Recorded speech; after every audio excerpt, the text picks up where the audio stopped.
Okay. Kifas.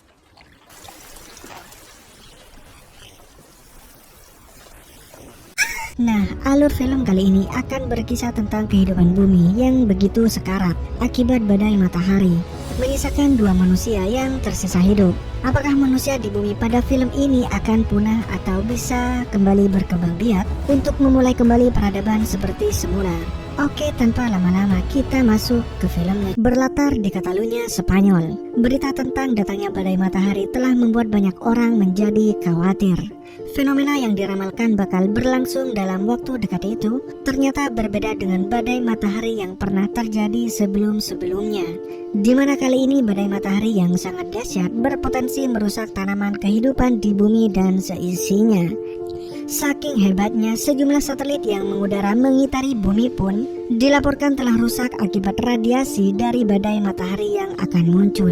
Kondisi inilah yang membuat saluran komunikasi menjadi sulit dilakukan di sana. Namun ternyata berita yang menghebohkan itu tak selalu diartikan sama oleh semua orang.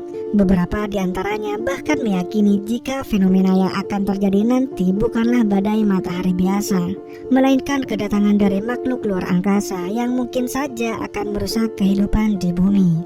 Pemikiran itulah yang agaknya telah diyakini oleh beberapa orang, termasuk orang-orang yang ada di sekitar Didak. Bocah laki-laki yang polos itu hanya bisa terdiam mendengar pendapat orang-orang yang berseberangan dengan apa yang disampaikan oleh radio. Lain halnya dengan Alba, gadis desa yang tinggal ratusan kilometer dari Barcelona itu hanya bisa menantikan kebenaran dari berita yang telah didengarnya. Meski tak sepenuhnya percaya pada berita tersebut, namun Alba yang notabene hanyalah gadis kampung mencoba untuk tetap menjalani rutinitasnya seperti biasa. Ia yang terbiasa membuat vlog tentang kehidupannya di desa, kali ini ingin membuat konten yang berbeda dari sebelumnya, di mana dalam konten tersebut dirinya ingin mengabadikan kegiatan yang dilakukan oleh sang ayah saat bekerja. Terlebih lagi sang ayah juga diketahui tengah menjalani studi tentang perubahan iklim yang sangat sesuai dengan kondisi bumi saat ini. Di sebuah goa tempat penelitian ayahnya, Alba mulai merekam kegiatan yang dilakukan oleh pria tersebut. Menariknya, meski Alba tak begitu peduli dengan risiko kehancuran bumi yang akan terjadi akibat badai matahari, ia tetap meminta nasihat pada sang ayah. Seandainya itu adalah akhir dari peradaban manusia di bumi, dengan sangat bijak ayah Alba menuturkan bahwa seandainya manusia berlaku baik pada bumi selama ini, maka bukan tidak mungkin bila bumi pun akan memberikan timbal balik yang sama dengan kehidupan manusia. Keesokan harinya Alba pergi mendatangi pasar tempatnya berbelanja seperti biasa. Dalam kesehariannya, Alba ternyata tidak hanya mengisi waktunya dengan membuat video blog saja. Ia juga diketahui merupakan seorang guru yang kebetulan juga mengajar bahasa Inggris untuk Didak. Ibu Didak yang juga merupakan penjual di pasar sempat menjalani obrolan dengan Alba terkait perkembangan bahasa Inggris anaknya itu. Namun hal itu tak berlangsung lama, karena kemudian datang beberapa remaja laki-laki lainnya yang mengolok-olok Didak dengan rasis. Nampaknya perlakuan rasis masih kerap terjadi di antara kalangan remaja di sana, guys. Terlebih lagi, Didak juga terlahir di keluarga kulit hitam yang membuat ia kerap kali dibully oleh teman-temannya. Saat pulang ke rumah, Alba yang saat itu baru saja tiba malah mendapati sang ayah yang tengah bersiap pergi ke Barcelona. Meski terasa berat bagi Alba, namun ayahnya menghibur dengan mengatakan jika dirinya akan kembali pulang esok hari. Dalam momen tersebut, turut terdengar juga siaran radio yang melaporkan tentang ancaman musnahnya ekosistem lebah di California. Bahkan menurut penelitian, disebutkan juga bahwa lebah merupakan indikator keberlangsungan hidup manusia. Atau dengan kata lain, semakin berkurangnya lebah, maka bukan tidak mungkin bila keberlangsungan hidup manusia pun akan turut terancam menjadi musnah. Sementara itu, ketiga remaja yang sempat mengolok-olok Didak ternyata kini malah sedang membuli habis-habisan bocah kecil tersebut. Agaknya mereka memang masih belum puas dengan ejekan yang dilontarkan di pasar sebelumnya. Namun kali ini aksi bulian mereka tak hanya dilakukan secara verbal saja. Bahkan ketiga remaja nakal itu sampai tega menceburkan Didak ke dalam danau. Dari kejauhan, Alba yang kebetulan tengah melintas sempat mencoba untuk melerai aksi perundungan yang dilakukan oleh kawanan remaja nakal itu. Terlebih ia juga tahu bahwa Didak sama sekali tidak bisa berenang. Didak dengan tubuh kecilnya kini mulai tenggelam ke dasar danau. Tak tega dengan apa yang dialami oleh Didak, Alba pun dengan cepat langsung menceburkan dirinya ke dalam danau dan berharap agar ia bisa menolong muridnya itu. Dengan sekuat tenaga, Alba berusaha menyelam sedalam mungkin untuk meraih tubuh Didak bersama dengan kilatan petir yang terus menyambar di atas permukaan. Pemandangan bawah air kini tak lagi gelap seperti biasanya, dikarenakan di luar sana ternyata tengah terjadi badai matahari yang begitu dahsyat. Tanpa memperdulikan lingkungan di sekitarnya, Alba yang telah berhasil meraih tubuh mungil Didak lalu dengan cepat membawa kembali ke permukaan. Betapa bahagianya Alba karena ternyata muridnya itu akhirnya berhasil ia selamatkan. Didak kini telah tersadar setelah melalui momen yang mengancam nyawanya. Namun sayangnya kebahagiaan itu tak berlangsung lama, karena kini mereka baru menyadari kehancuran yang telah terjadi di sekitarnya.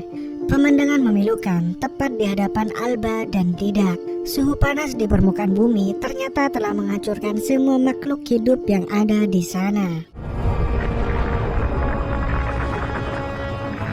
Kendaraan yang ada di jalanan pun hancur bersamanya, dengan mayat penumpang yang telah hangus akibat fenomena alam tadi. Menyadari akan besarnya dampak yang ditimbulkan oleh bencana tersebut, Didak seketika teringat dengan ibunya yang sebelumnya berada di rumah sendirian. Ia pun tanpa pikir panjang langsung beranjak pergi menuju ke rumahnya. Namun sialnya bagi Didak, harapannya untuk bisa bertemu dengan sang ibu kini telah sirna. Sosok yang telah melahirkan dan membesarkan dirinya itu ditemukan dalam kondisi yang sangat mengenaskan. Dalam upayanya untuk berlindung, Alba membawa Didak menuju ke gua yang selama ini menjadi tempat penelitian ayahnya. Cuaca yang seketika berubah drastis menjadi sangat dingin telah membuat keduanya merasa sedikit nyaman dengan tetap berada di dalam gua. Di tempat itulah Alba dan Didak sama-sama meratapi nasibnya yang harus melalui bencana super dahsyat tersebut. Hari pun berganti dan kini mereka memutuskan untuk mendatangi rumah Alba yang ada di pedesaan. Tak seperti yang menimpa rumah Didak, tempat tinggal Alba justru terlihat lebih baik, meski beberapa bagian juga ada yang rusak. Sialnya, badai matahari ternyata tak hanya sekedar menghancurkan bangunan saja, akan tetapi sejumlah fasilitas juga turut hancur oleh fenomena tersebut. Didak tak lagi bisa menemukan sinyal untuk mendengarkan siaran radio. Sama halnya dengan Alba, yang juga tak bisa mendapatkan akses jaringan di ponselnya. Kendati demikian, Alba setidaknya masih beruntung karena ternyata charger bertenaga surya miliknya masih bisa digunakan. Setidaknya dengan perangkat itulah ia bisa mengisi daya ponsel miliknya untuk sementara waktu. Tak berhenti sampai di situ, mereka pun kembali melakukan perjalanan menuju ke pusat kota. Namun bukannya keramaian yang mereka jumpai, akan tetapi lagi-lagi Alba dan Didak mendapati pemandangan yang tak kalah memilukan. Kehancuran ada di mana-mana beserta dengan banyak mayat yang tergeletak begitu saja.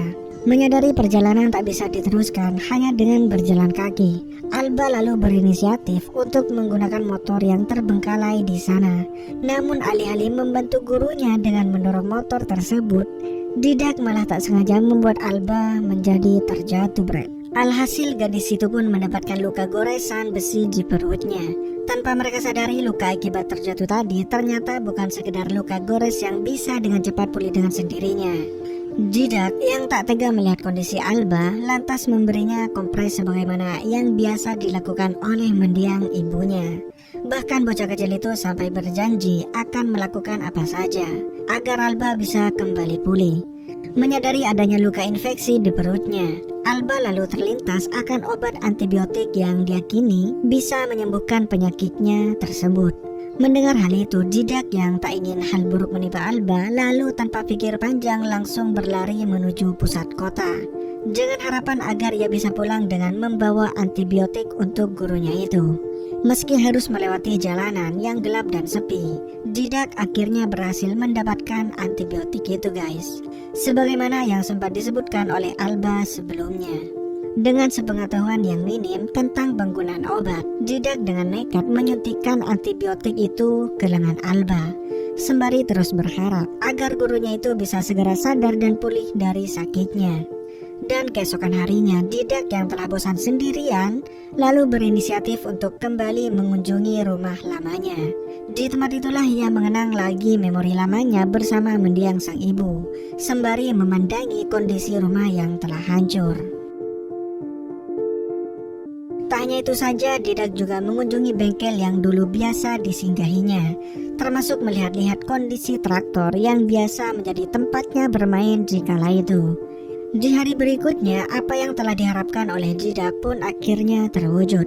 Alba secara ajaib bisa pulih dari sakitnya setelah mendapatkan suntikan antibiotik semalam. Bahkan tak hanya pulih dari sakitnya saja, luka gores yang sebelumnya sempat menganga malah sekarang sudah tertutup dan kering. Dengan kondisi tersebut, Alba dan Didak pun akhirnya bisa tersenyum lega. Walaupun sudah sembuh dari sakitnya, tidak semerta-merta membuat Alba bisa hidup leluasa. Karena bagaimanapun juga, persediaan makanan di rumahnya kini semakin menipis cuy.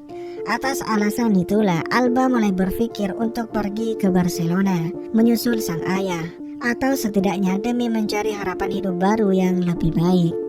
Keesokan harinya, Didak yang baru saja terbangun seketika langsung dibuat panik oleh adanya bercak darah yang ada di ranjang itu.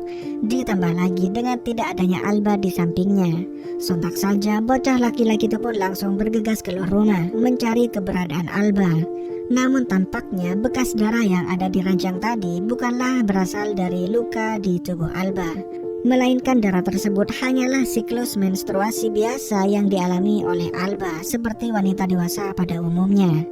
Meski telah dijelaskan sedikit oleh Alba mengenai darah tadi, namun agaknya kekhawatiran Didak pada kondisi Alba masih terus membekas di benaknya. Ia yang masih terlalu kecil jelas tak paham mengenai sistem reproduksi. Yang ia tahu hanyalah Alba sebagai satu-satunya sosok yang menemaninya saat ini cuy. Dan ia benar-benar tak ingin kehilangan wanita tersebut.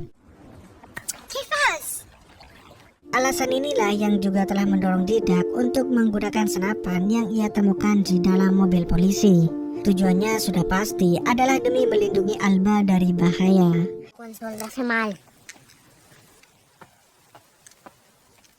Hari demi hari pun berlalu, Alba dan Didak terus menjalani kehidupannya hanya berdua saja. Berbekal buku catatan milik sang ayah, Alba menjadikan sebagai panduan untuk bertahan hidup. Mulai dari berkebun, berburu, hingga semua pengetahuan tentang alam yang telah disusun rapi dalam buku tersebut. Meski sempat ragu akan kemungkinan musnahnya peradaban manusia, namun berkat lingkungan yang subur dengan tanaman dan binatang yang tumbuh, kini Alba mulai meyakini akan adanya manusia lain yang mungkin saja masih bertahan hidup di luar sana. Sama seperti dirinya dan juga Didak. Kebiasaan Alba dalam membuat vlog juga masih terus dilakukan. Kamera ponsel seakan telah menjadi catatan diari miliknya yang akan terus ia gunakan untuk mengabadikan kesehariannya cuy. Hubungan yang awalnya hanya sekedar guru dan murid, perlahan telah membuat Alba dan Didak merasa seperti keluarga sendiri. Namun perasaan itu perlahan sirna guys. Didak yang dulunya hanyalah bocah kecil biasa, kini telah beranjak dewasa. Badannya semakin besar, suara yang berat, dan otot yang terus berkembang. Perlahan telah membuat Didak menjadi begitu menarik untuk Alba. Sama halnya dengan Didak, hormon dalam tubuh dewasanya juga telah mendorongnya untuk tertarik pada lawan jenis. Tak lain dan tak bukan adalah Alba. Wanita yang dulunya sama sekali tak menarik untuk Didak, kini seakan menjelma menjadi wanita yang begitu memukau di matanya. Apalagi di saat ini tidak ada lagi manusia yang tersisa cuy. Meski sama-sama malu untuk mengungkapkan perasaannya masing-masing, namun bahasa tubuh keduanya seakan mampu menjelaskan bagaimana ketertarikan di antara mereka.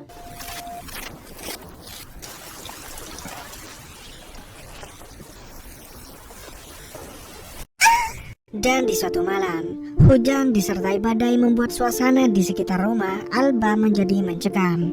Kondisi itulah yang membuat kebun mereka menjadi rusak dan tak ada lagi tanaman yang bisa diharapkan.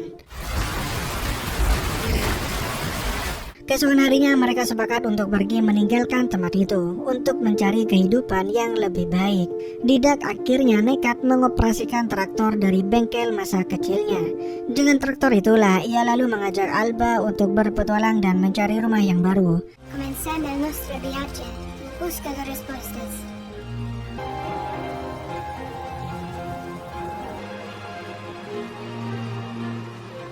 Namun sesuai dugaan, tak ada satupun manusia yang tersisa di sepanjang perjalanan mereka. Barcelona saat ini hanya menjadi kota tertinggal, menyisakan bangunan-bangunan yang telah hancur.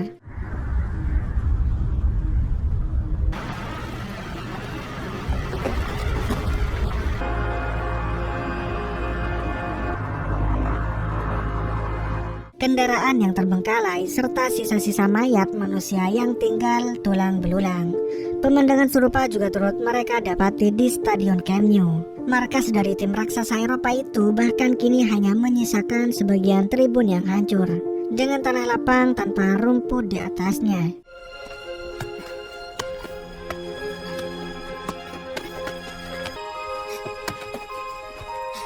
Malam hari pun tiba. Alba dan Didak yang terjebak hujan akhirnya memutuskan untuk melalui waktu mereka dengan bermalam di stadion itu. Di momen inilah keduanya mulai tak malu lagi untuk mengungkapkan perasaannya masing-masing. Meski tak terungkap secara verbal, namun dari bahasa tubuh yang terus berlanjut dengan hubungan yang lebih intim, maka secara tak langsung perasaan keduanya kini telah melebur menjadi satu. Alba dan Didak sekarang telah memiliki tujuan yang sama, yaitu meneruskan keturunan dan melanjutkan peradaban manusia di bumi ini. Dengan tujuan hidup yang baru, Alba dan juga Didak lalu memutuskan untuk membangun rumah sederhana di tepi laut. Hubungan yang semakin mesra di antara mereka akhirnya juga membuat keduanya kini dikaruniai seorang anak laki-laki yang diberi nama Kai. Di hari yang berbeda, Alba yang kala itu tengah menyusui Kai tiba-tiba teralihkan perhatiannya oleh kemunculan sebuah kapal di pantai. Ia yang selama ini selalu mencari keberadaan manusia lainnya yang tersisa, seolah mendapat kabar gembira dengan munculnya kapal tersebut. Dan seorang pria tua nampak terdampar di pinggir pantai. Melihat pemandangan tersebut, Alba lalu menolong si pria tua dengan mengobati lukanya hingga siuman. Namun berbeda nih dengan Didak, ia yang telah nyaman membangun keluarga kecilnya malah kini merasa terusik dengan kemunculan pria tersebut. Terlebih Alba juga sempat menawari si pria tua itu untuk menginap di rumahnya. Dalam kesehariannya, pria tua yang baik itu juga sempat memberikan madu kepada Alba. Ia berdalih bahwa madu yang dibawanya merupakan yang terbaik dan tidak ada tempat manapun di dunia ini yang masih menyisakan lebah, kecuali dari tempatnya berasal. Namun sayangnya, ia yang terus berkelana justru tak mengetahui nama tempat atau lokasi yang sempat disinggahinya itu. Didak yang merasa cemburu melihat keakraban Alba dan si pria tua, ia lalu memotong pembicaraan mereka dengan mengatakan bahwa kapal milik si pria tua telah selesai dan siap untuk kembali berlayar. Mendengar hal tersebut, pria tua yang sadar keberadaannya hanya akan merusak hubungan antara Alba dan Didak, lalu memutuskan untuk kembali berpetualang menggunakan kapalnya. Namun alih-alih ingin memberikan ucapan terima kasih, pria tua itu malah mengajak Alba dan juga Didak untuk berpesta di kapalnya. Setidaknya dengan cara itulah ia bisa memberikan kesan yang baik sebelum kepergiannya. Mendapat ajakan tersebut, Alba yang sangat ramah sontak menerima undangan dari si pria tua. Lain halnya dengan Didak, ia justru terkesan enggan meski pada akhirnya hanya bisa menuruti permintaan istrinya itu. Di atas kapal, Alba, Didak, Kai, dan si pria tua melalui malam mereka dengan bersenang-senang. Tanpa terasa pagi pun tiba. Didak yang baru saja terbangun langsung dibuat panik tak karuan. Bukan hanya karena posisi kapal yang sudah berada jauh di tengah lautan, tetapi karena juga tak ada lagi Alba dan Kai di sampingnya. Si pria tua tiba-tiba muncul dan langsung menghajar Didak hingga membuatnya tercebur ke lautan. Sementara itu Alba yang baru saja keluar dari dek dan mendapati suaminya tengah tercebur ke laut, langsung dengan cepat menceburkan dirinya dan menolong Didak. Entah apa yang ada di benak si pria tua itu. Ia yang agaknya telah merencanakan aksi jahat itu malah kini meninggalkan Alba dan juga Didak di tengah laut lepas. Parahnya lagi, pria tua yang tak tahu diri itu juga ternyata turut membawa Kai berlayar bersamanya. Sejak saat itulah Alba dan juga Didak menaruh dendam besar kepada si pria tua. Meski tak memiliki pengalaman berlayar, namun dengan tekad yang kuat, mereka pun memulai mempersiapkan segalanya, termasuk memperbaiki kapal yang terbengkalai untuk mencari si pria tua itu dan membawa Kai pulang. Tak hanya itu, Alba dan juga Didak terus mencari tempat asal dari si pria tua melalui berbagai referensi di dalam buku, hingga kemudian pencarian pun mengerucut pada suatu pulau bernama Minorca, pulau yang diketahui menjadi penghasil madu, sebagaimana ciri-ciri yang sempat diutarakan oleh pria tua itu pada tempo lalu.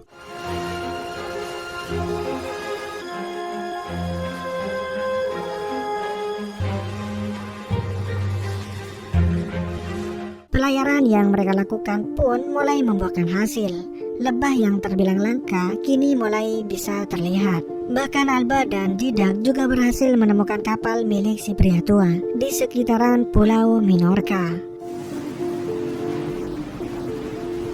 Berbekal insting seorang ibu, Alba akhirnya berhasil menemukan sebuah bangunan yang diyakini menjadi tempat si pria tua itu menculik Kai. Dan benar saja, mereka melihat si pria tua itu yang hendak mencari madu. Bersamaan dengan terdengarnya suara tangisan Kai dari dalam bangunan tersebut. Tanpa pikir panjang, mereka pun kemudian berbagi tugas. Alba mencari keberadaan Kai, sementara Didak mengawasi si pria tua itu menggunakan senapannya. Namun sialnya, Kai ternyata tidak hanya disekap dalam sebuah ruangan, melainkan bayi mungil itu juga turut dikurung dalam kerangkeng besi layaknya seekor binatang, cuy. Parahnya lagi, kerangkeng besi yang mengurung Kai ternyata juga dikunci dengan sejumlah gembok. Alhasil Alba yang kesulitan untuk membukanya akhirnya kembali menghampiri Didak dan berniat untuk bertukar posisi dengannya, di mana Alba akan mengawasi si pria tua dari kejauhan, sementara Didak berusaha membebaskan Kai dari kerangkeng besi.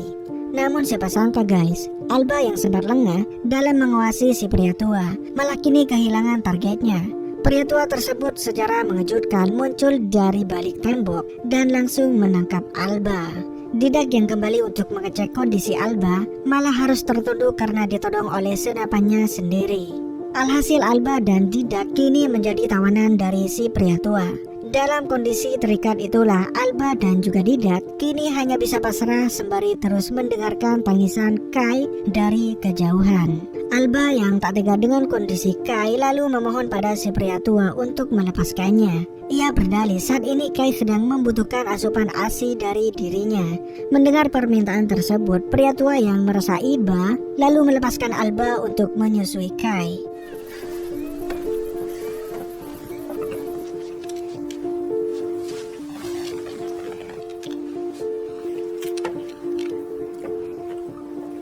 Ternyata yang dilakukan Alba hanyalah tipuan semata. Ia tak hanya sekedar menyusui Kai, tetapi juga membawa kabur bayinya itu. Merasa dibohongi, si pria tua lalu dengan cepat berusaha mengejar Alba.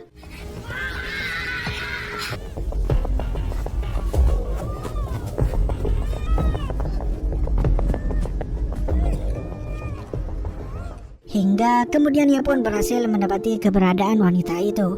Namun sayangnya, harapan untuk mendapatkan Alba ternyata sia-sia belaka. Si pria tua malah hanya mendapati ponsel Alba yang memutar rekaman suara tangisan Kai. Alba yang berhasil menghindari dari kejaran si pria tua, kini kembali mendatangi Didak dan berusaha untuk membebaskan suaminya itu. Namun belum juga berhasil membebaskan tubuh Didak, si pria tua malah kini kembali dengan raut wajah yang penuh kesal. Tak mau kecolongan untuk kesekian kalinya, pria tua yang marah lalu menembakkan senapannya yang membuat paha Alba mendapatkan sedikit luka. Sementara itu, Didak yang berhasil melepaskan diri dari jeratan tali di tubuhnya langsung menyerang si pria tua menggunakan sebilah pisau. Namun sayangnya, serangan tersebut tak sedikit pun membuat si pria tua menjadi tumbang. Justru Didaklah yang harus tersungkur setelah terkena serangan balik dari si pria tua itu. Alba yang sempat meraih senapan akhirnya nekat menembakkan targetnya itu meski hanya mengenai bahu dari si pria tua. Serangan balasan pun dilancarkan oleh si pria tua. Ia dengan sepenuh tenaga menghajar Alba hingga jatuh tersungkur. Namun pertarungan belum selesai. Didak yang mulai bangkit lalu meraih sebuah parang dan menebaskannya ke pundak si pria tua itu cuy. Alhasil lawannya itu pun tumbang dengan luka menganga di pundaknya. Namun siapa sangka guys, keberhasilan dalam menghabisi si pria tua tadi ternyata bukanlah awal dari kebahagiaan mereka. Didak yang baru saja memeluk dan mengecup Kai tiba-tiba tumbang tak berdaya. Hal itu dialaminya menyusul luka tembak yang sempat diberikan oleh si pria tua dalam duel tadi. Kini Alba hanya bisa bersedih meratapi kepergian Didak. Suaminya itu telah pindah alam secara sia-sia hanya karena ulah Alba yang sedari awal tak mau mendengarkan perkataan Didak mengenai si pria tua itu cuy. Kini Didak telah pergi untuk selamanya. Bumi hanya dihuni oleh Alba dan Kai saja. Nah, singkat cerita, tahun demi tahun pun berganti. Dan kini Kai telah semakin besar. Bocah laki-laki itu terlihat sangat mirip dengan mendiang sang ayah. Alba sebagai seorang ibu juga senantiasa menceritakan tentang kebaikan-kebaikan dari ayah Kai. Termasuk memperlihatkan dokumentasi video di ponselnya cuy, yang memperlihatkan Didak sewaktu kecil. Dan film ini pun berakhir.